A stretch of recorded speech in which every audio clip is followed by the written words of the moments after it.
Alhamdulillahirabbil alamin wa bihi nasta'inu ala umuri dunya waddin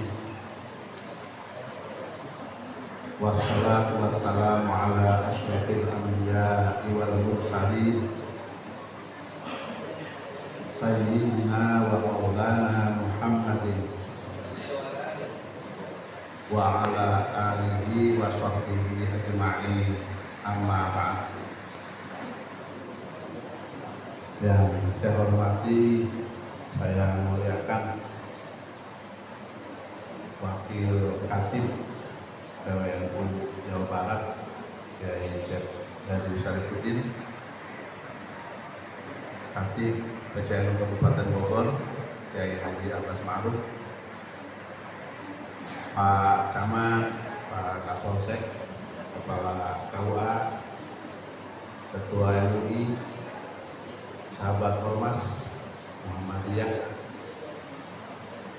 Alhamdulillah, insya Allah saya sudah endorse Muhammadiyah untuk tahun ini dan memiliki wakil di tim pendamping haji Kabupaten Bogor.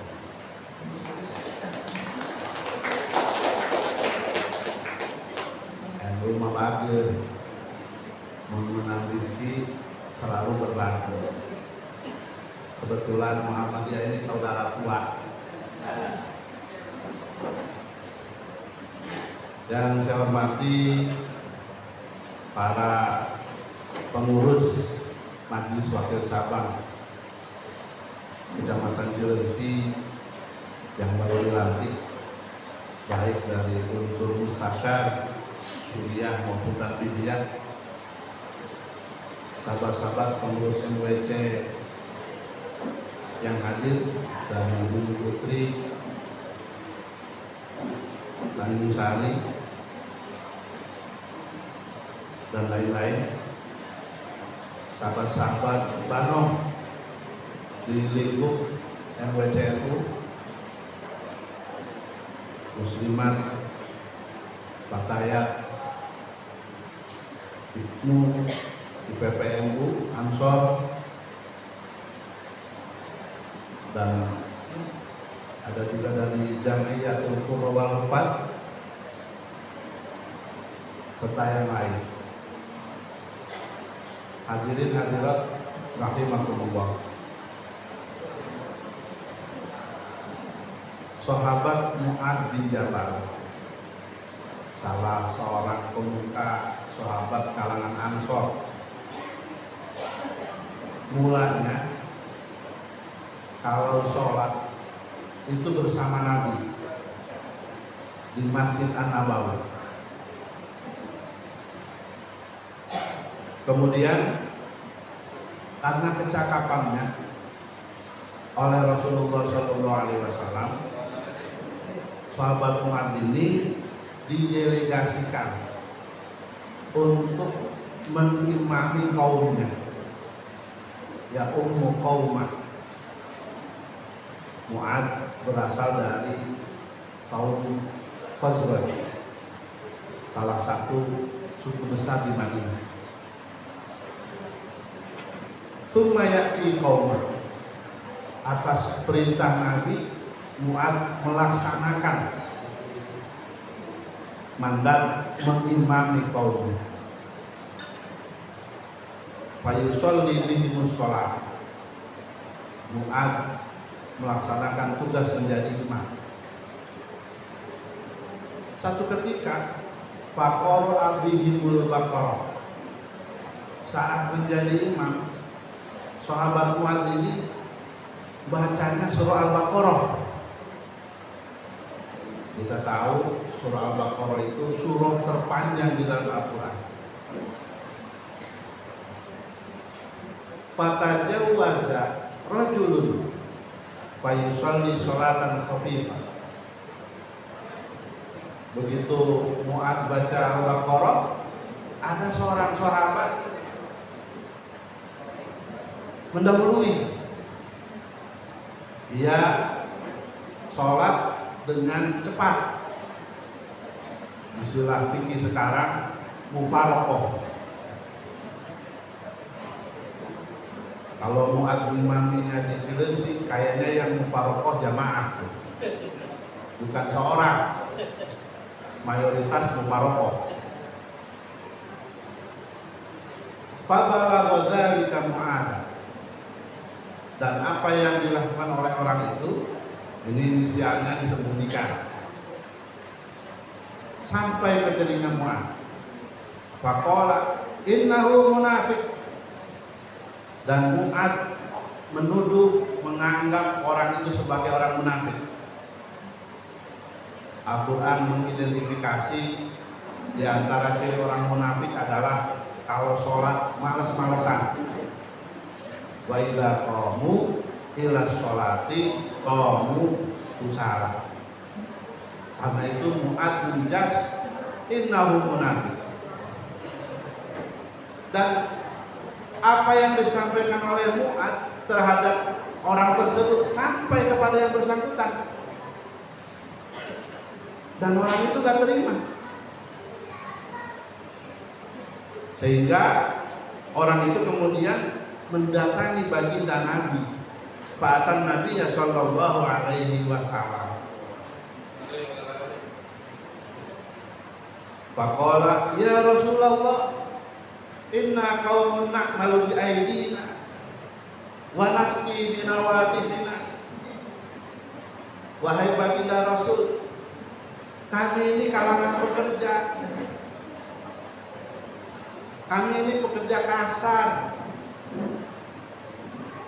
Kami harus menyirami pohonan-pohonan kami. Di Madinah kita tahu kadang ba'da asar itu masih panas, sehingga menyirami tanaman itu baiknya ba'da maghrib, ba'da isya. Kita tahu tanaman kalau masih panas disiram, maka tumbuhnya tanaman itu bukan bagus, tetapi malah tidak bagus. Wa inna Mu'adzan shalla al-barihah al-Baqarah. Sementara Mu'adz malam kemarin ngimamin bacanya surah Al-Baqarah. Fatajawwaztu, saya duluin. Faza'ama anni munafik, dan dia menuduh saya munafik. Saya nggak terima. Ini barat mengurus MWC, ngadunya langsung ke bupati di Pacaman, atau mungkin lebih tinggi lagi ya. Akhirnya karena Nabi itu kalau mendapat informasi nggak pernah langsung ditelan bulat-bulat. Nggak pernah Nabi kalau menerima aduan langsung, oh iya eksekusi, enggak. Selalu tabayun, konfirmasi, cek and recheck. Maka kemudian baginda Nabi memanggil sahabat Mu'adz, menanyakan apa yang dilakukan oleh orang tersebut. Dan setelah sahabat Mu'adz mengkonfirmasi bahwa apa yang diadukan oleh orang tersebut benar, baru baginda Nabi bilang sama Mu'adz, afattahu anta ya Mu'adz. Lamun bahasa Cileungsinan, maneh ngacok Mu'adz. Apa Anda membuat fitnah Anda Mu'adz? Itu disampaikan oleh Nabi sampai 3 kali.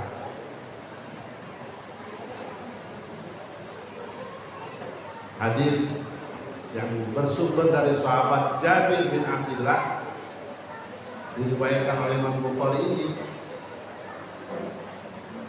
bukan saja memberi petunjuk kepada kita agar kita tidak boleh egois dalam ibadah sekalipun. Dalam kesempatan lain, baginda Rasul pernah mengingatkan kepada orang-orang yang mengimami, yang jadi imam, idza shalla ahadukum linnas falyukhaffif. Kalau diantara kalian ada yang jadi imam, imamin orang-orang, sholatnya diringankan. Jangan dibalik. Kalau sholat sendiri begini, kalau jadi imam lama, 90% modus tuh, modus, nggak alamiah. Kalau yang tidak alamiah dibuat-buat, itu kalau tidak modus apa? Ria. Ada yang ngecek 8 enggak?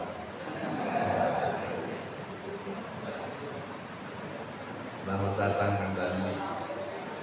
Saya ucapkan selamat datang, datangnya duluan saya.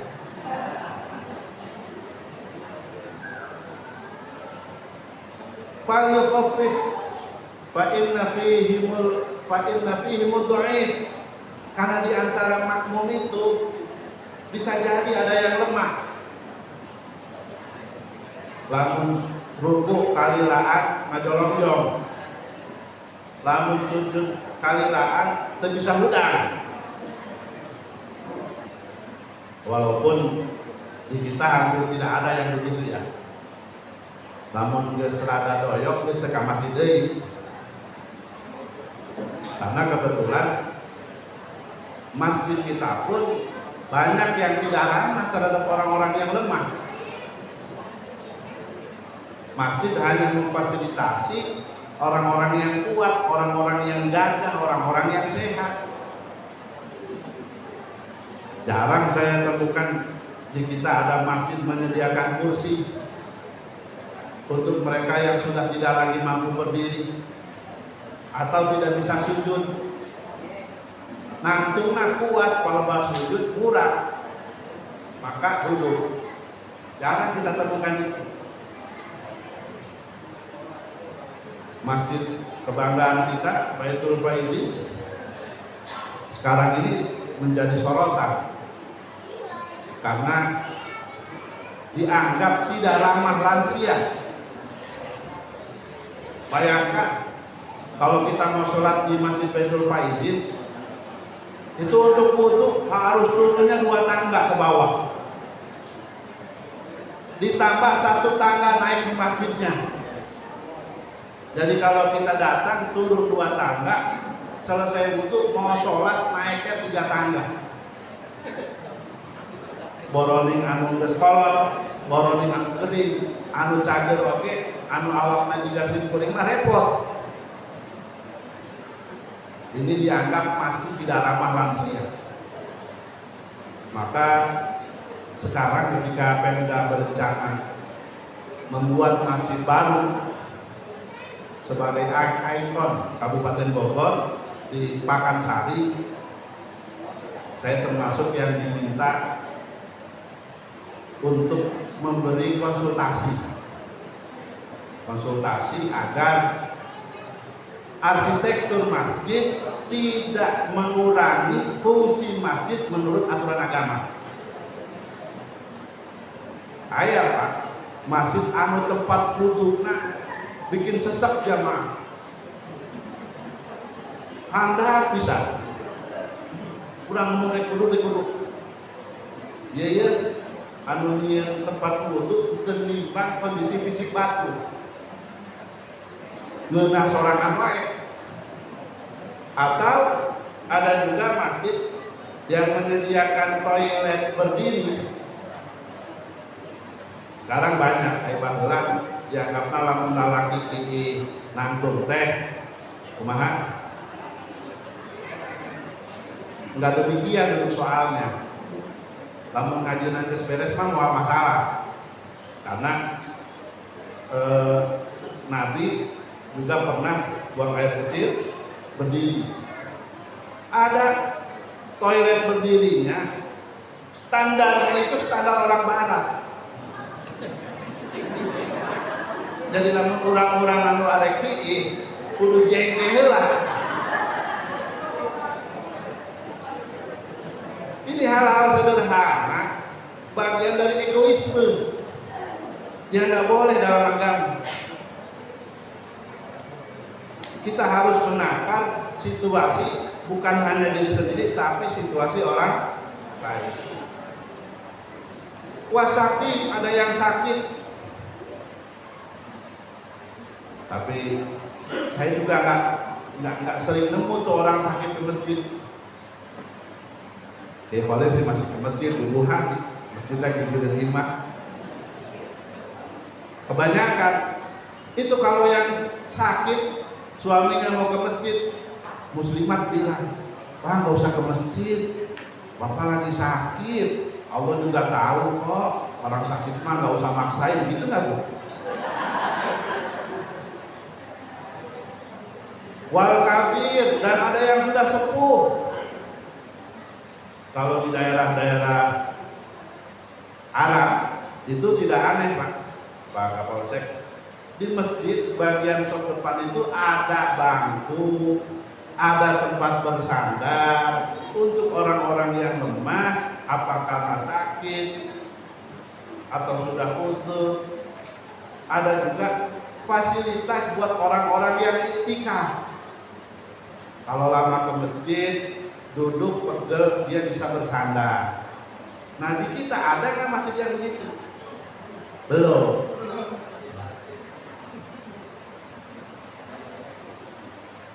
Hadis ini bukan cuma memberi petunjuk kepada kita agar kita tidak boleh egois dalam hal ibadah sekalipun. Bukan cuma itu. Hadis ini memberi pesan kepada kita agar kita peka, agar pemimpin itu peka. Tentu bukan cuma dalam konteks sekolah. Kita semua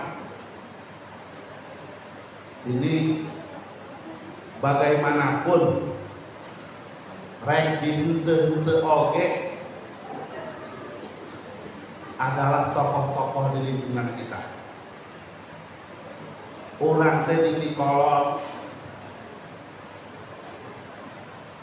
marjaul masakin, tempat kembalinya berbagai persoalan.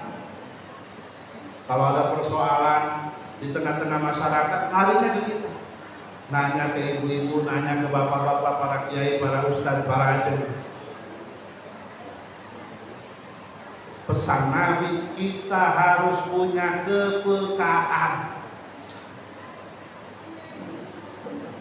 Nahdlatul Ulama oleh para muassis didirikan bukan cuma untuk sekedar mempertahankan akidah ahli sunnah wal jamaah secara ritual, dengan kunutnya, dengan tahlilnya, dengan musolihnya, dengan tasawuf yang apa? Kalau tasawufnya dia bukan cuma itu. Tadi Kiai Walid sudah bacakan sebagian dari isi konum asasi yang berisi cita-cita besar Hadratus Syekh dari Nahdlatul Ulama. Tujuan utama didirikannya Nahdlatul Ulama adalah mengantarkan umat kepada khairul ummah, kepada umat yang terbaik, umat yang kuat, umat yang gagah secara fisik, secara ekonomi, secara ilmu pengetahuan, dan tentu kuat akidahnya. Nah, kaitan dengan ini kita harus punya kepekaan. Di kecamatan kita ini, kalau kita bicara lingkup kecamatan, ada persoalan apa yang akan menghambat khairul ummah? Barangkali ada yang belum tahu, Kabupaten Bogor itu juara 3 di Provinsi Jawa Barat. Ya, gua ngomong alhamdulillah sih. Kurang juaranya kurang. Juara 3 seprovinsi Jawa Barat dalam hal jumlah penderita stunting.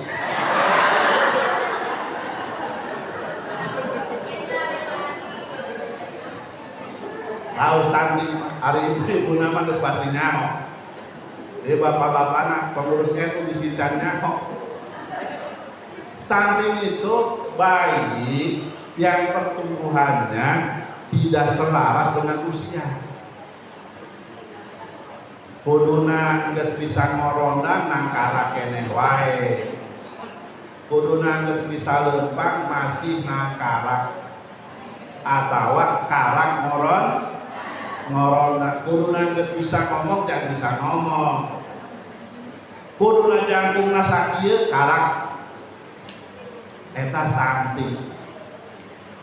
Di Kecamatan Cilengsi masih ada Pak Camat? Alhamdulillah. Ini kosong tehnya kan? Apa ulun laporan? Keren Kecamatan Cilengsi, tepuk tangan untuk Pak Camat. Kabupaten Bogor itu 3 besar penderita stunting di Provinsi Jawa Barat. PWNU adakan kajian. Kami PCNU fasilitasi, tempatnya di Pesantren Ummul Qura Lilia. Ternyata Pak Camat, hasil kajiannya, kalau sementara ini banyak orang menuduh bahwa penyebab stunting itu utamanya adalah kawin muda, ternyata nggak begitu. Karena kawin muda itu bukan penyebab utama. Bahkan di lingkup Nahdlatul Ulama ini barangkali banyak yang produk kawin muda ini. Cek ibu bapaknya nikah umur berapa coba. Kalau berdasarkan undang-undang pernikahan yang sekarang masuk pernikahan dini apa tidak? Gitu Pak Kepala Awal. Bukan. Walaupun ada stunting disebabkan pernikahan dini, tapi bukan itu penyebab utamanya. Penyebab utamanya ternyata banyak orang tua mengikuti kelompok sufi. Ini penyebab utamanya. Ini ada bisik-bisik, masa sih? Masa penganut tasawuf dijadikan sebagai kambing? Bukan, ini bukan sufi yang itu, bukan. Sufi di sini adalah susah finansial, alias balangsa, duit, sehingga memberi makan anaknya tidak selaras asupan gizi. Lain orang tua nanggung maraban anak, nyembuhan anak, meredahan anak sugeng lain sakit eueuna. Dan ini tentu menjadi PR kita di Kecamatan Cilengsi agar jangan sampai ke depan ada stunting di Kecamatan Cilengsi. Saya mohon MWC untuk proaktif. Ini bukan cuma untuk MWC Cilengsi ya, tapi seluruh MWC proaktif. Segera melaporkan kalau terjadi indikasi ada stunting di wilayahnya. Insya Allah di Kabupaten Bogor, Dinas Sosial memberi perhatian khusus Pak Camat untuk para penderita stunting. Kalau ada yang seperti itu laporkan saja.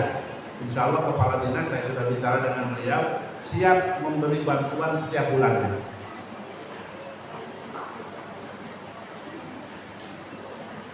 Tepuk tangan era.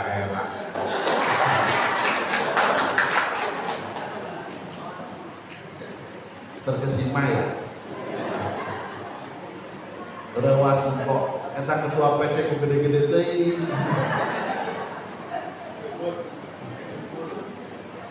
Ini berkah ngurus RU, Bapak Ibu. Saya dulu waktu pertama jadi pengurus MWC tahun 2000 saya diamanahi Roy Surya, MWC itu Kecamatan Jonggol. Badan saya itu masih seperti tehol gitu. Tapi alhamdulillah berkah ngurus NU, lain dia ngurus NU lain. Ngurus NU kali itu dia disungguhan wae, ayeuna kieu ya badannya.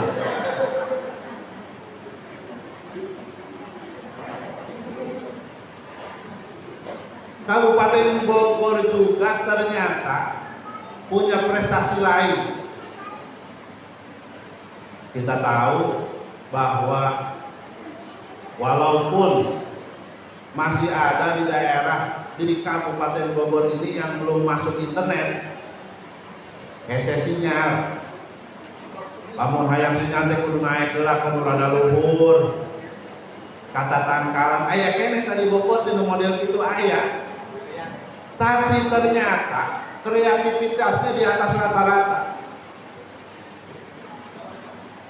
Untuk partisipasi judi online, judol Kabupaten Bogor ini masuk ranking 2 nasional.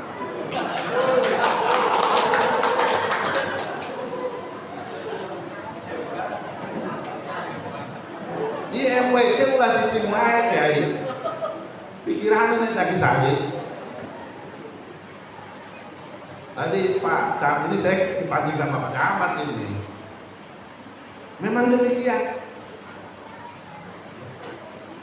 Jangan kita ini punya kepakaan hanya terhadap masalah-masalah susila. Tadi Pak Camat bilang soal sebelah sana itu apa tuh? Kita tahu nya setik. Noloba seng-seong.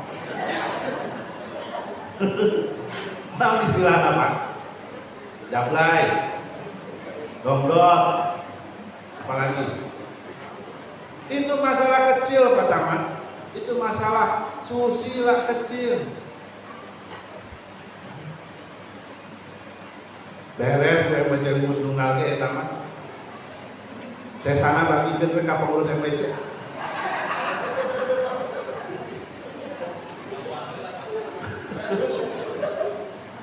Buktikan, jihad buktikan, ambil tuh ambil. Dia mah masalah kecil Pak, karena peserta, ya saya nggak bilang para pelaku peserta, dan marane nate, ara rancun kadinya teh lo nama lain menangah aja lain. Saya yakin 90% motifnya ekonomi. Betul Bu? Itu langsung benar. Motifnya ekonomi Pak. Ini seperti yang diceritakan oleh Titik Puspa, kupu-kupu malam. Ekonomi. Boa-boa marane anu kikituan kulantaran butuh jendaan anak pamajikan anak anu dosa pengurus MWC. Sabab pengurus MWC teu merhatikeun daangna marane. Komo camatna. Ya lamun pengurus MWC dosa komo camatna kan kitu. Nu kudu dikhawatirkeun mah Pak Camat yang karena faktor gaya hidup di Jonggol mah cileung situ rada nyohol cenah loba cape-capean anak. Nah yang begini ini gaya hidup Bu, bukan kebutuhan hidup tapi gaya hidup. Nah ini sudah naik ranahnya bukan cuma susila tapi sosial. Kita para pengurus Nahdlatul Ulama jangan hanya terpaku kepada masalah-masalah sosial, masalah-masalah sosial maksud saya, tapi juga harus punya kepekaan terhadap masalah-masalah sosial. Karena kalau kita pelajari Islam, Maka inti dari Islam adalah rahmah. Dan rahmah itu intinya adalah kemanusiaan.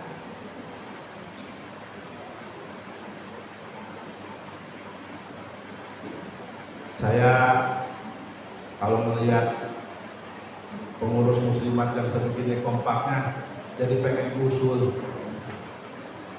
Boleh saya usul, Bu? Boleh dong sekali-kali adakan pelatihan bahasa keren nama pengelolaan keuangan mikro. Apa tuh? Ngatur keuangan rumah tangga. Sebab kalau keluarga gagal mengatur keuangan rumah tangga, afatnya akan sangat banyak sekali. Stunting itu ternyata diantara penyebabnya adalah gagal mengelola keuangan rumah tangga. Kayak tuh, ini sabar nanti kalau udah sebegitu laparnya kan warga Cileunyi sini.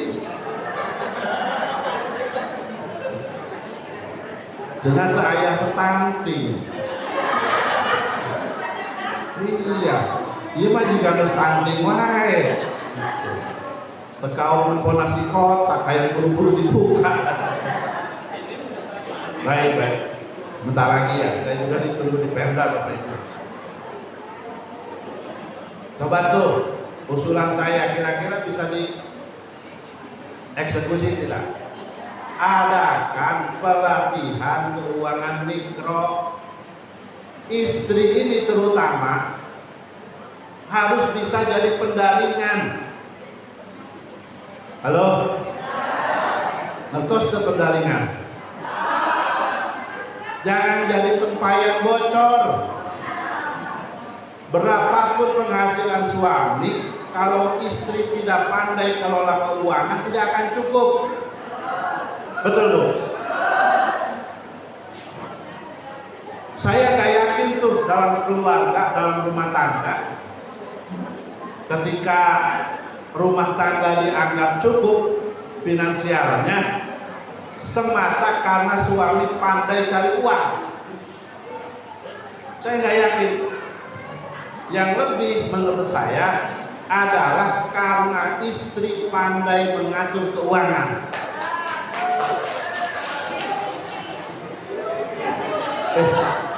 Ulang walaupun memang kenyataannya begitu. Saya uang yang di saya itu terjadian Pak, terjadian, tapi uang yang saya titipkan ke istri, kalau saya punya uang dikit kasih 5 tapi jadian. Ketika tiba-tiba kita di rumah tangga perlu hajat besar, ada tanah kaya yang mau dibeli atau mau beli kendaraan baru, ngobrol dengan pamajikan, tiba-tiba tenang Pak, ada. Kenapa? Karena istri pandai kelola keuangan. Maka mohon Umi, ada nggak Umi? Ada. Di antara kegiatan dari PAC Muslimat ya, adakan pelatihan keuangan mikro. Jangan sampai ada pengurus muslimat anaknya stunting. Jangan sampai ada pengurus muslimat terlibat judi on. Jangan sampai ada pengurus muslimat yang berteman dekat dengan Bang Emok. Nah, ini contoh ya. Ini contoh kepekaan kita terhadap berbagai persoalan. Bagaimanapun kita adalah imam, bagaimanapun kita adalah pemimpin, dan kepekaan itulah yang harus selalu on, selalu hidup di pengurus Nahdlatul ulama. Akhirul kalam, saya atas nama PCNU Kabupaten Bogor mendoakan agar para pengurus yang baru saja dilantik dapat selamat menjalankan amanah, sukses membawa MWCNU berkontribusi bagi izul Islam wal Muslimin, sukses mendampingi umarok di Kecamatan Cilengsi, membawa warga Cilengsi sampai pada tahap khairul ummah. Amin ya rabbal alamin. Terima kasih dan mohon maaf. Wallahu muwaffiq ila aqwamit thoriq. Assalamualaikum warahmatullahi wabarakatuh.